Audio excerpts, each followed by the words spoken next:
Good morning, guys, and happy Friday. So happy to be here with you this morning and continuing our I Am Success and Success Under Construction series.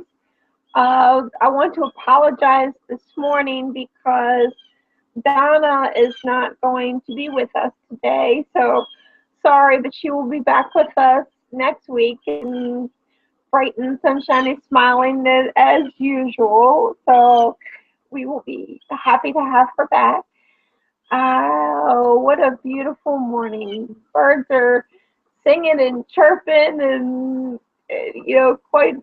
Might actually even behind me, you end up seeing the hummingbirds as they fly through and go. So nice little treat for today. And I got a weird question this morning. I don't know. I guess people on Facebook and stuff like that, sometimes you wonder if they actually even look at your profile and look through it before they send you messages or different things or, I guess the different posts that they look at. But I had a question this morning and it just plain question said, are you in a wheelchair? Well, okay. For those of you who don't know me, for those of you who don't follow my profile, for those of you who don't follow my post, don't see the pictures of my family and I, of me and my husband, the whole kit and caboodle, I want to kind of back it up a little bit and I'll give you just a little bit of me. Let me see how much of it I can show on the camera. But yes, I am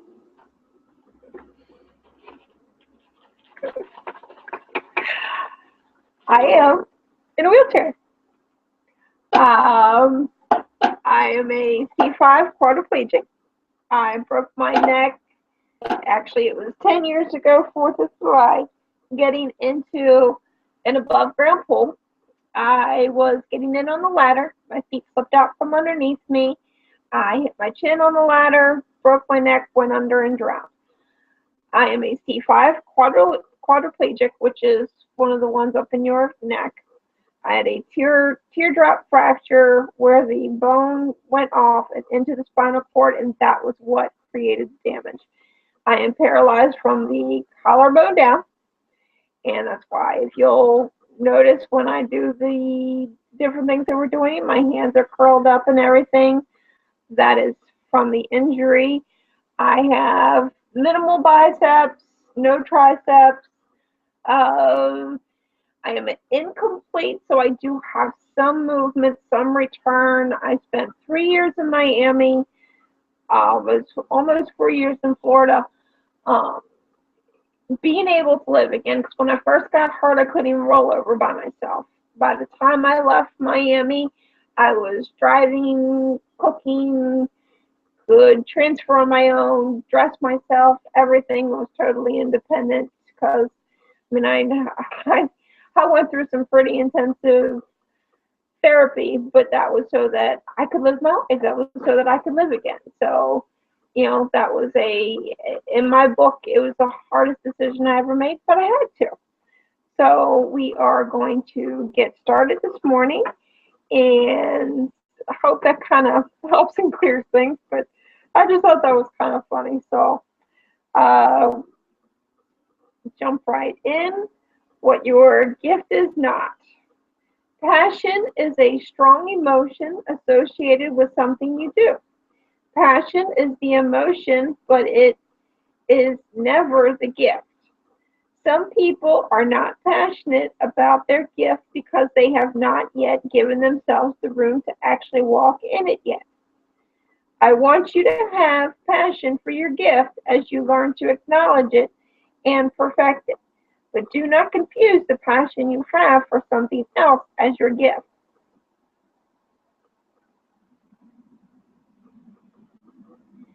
Finally, your gift is not your talent. In fact, what we do well sometimes blocks us from finding out what we do great. I think of talents as the lesser to one's gifts. Talents can be learned, while a gift is inherent. Your gift cannot be studied by another and then performed at the same proficiency. However, our talents often lead us to exercising our gift. Use your talents, but know that it will be your gift that puts you in the presence of great people. Proverbs 18:16 says, "Your gift will make room for you and put you in the presence of great men." After you identify your gift and decide to use it, your gift will lead to the fulfillment of life's purpose and mission. Presented before you will be a wonderful opportunity to live a life of riches. Your success will be tied to the gift that you were freely given on the day you were born. Your gift will unlock all of the mysteries of your life. Your mission, your purpose, and your destiny will all be tied to one thing, your gift. I guarantee that your whole life will have new meaning and direction when you recognize your gift and decide upon the most valuable way to use it.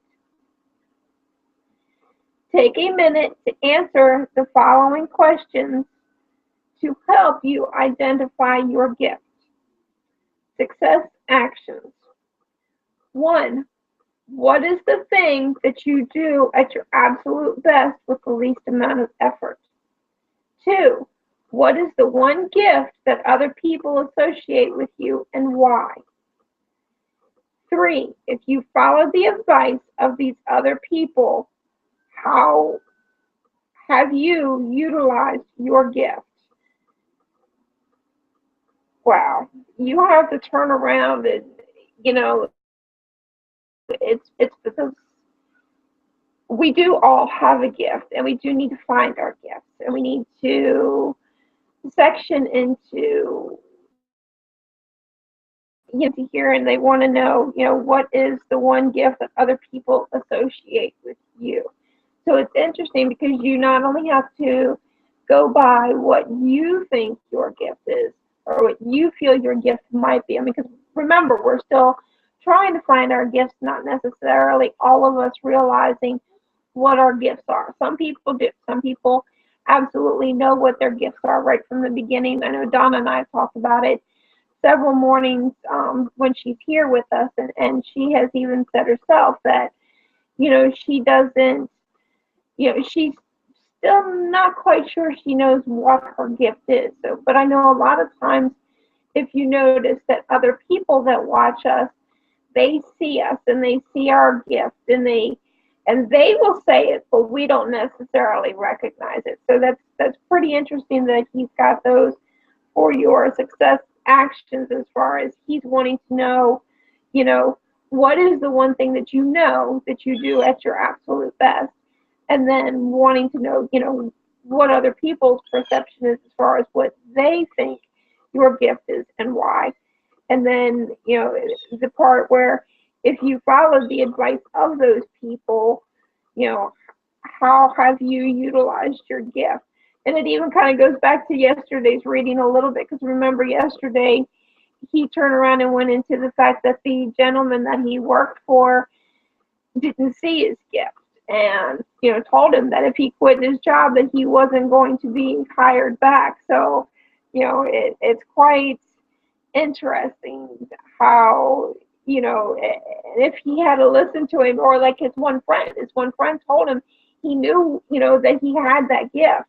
But then the second, so he turned around and told him, he says, well, what about that guy? Do you want what he has? No. Well, do you, want what he drives? Do you want any of that stuff? And he said no. So, it was pretty bizarre because he actually showed right in there. So just make sure that when you are going through all this, that it's for you.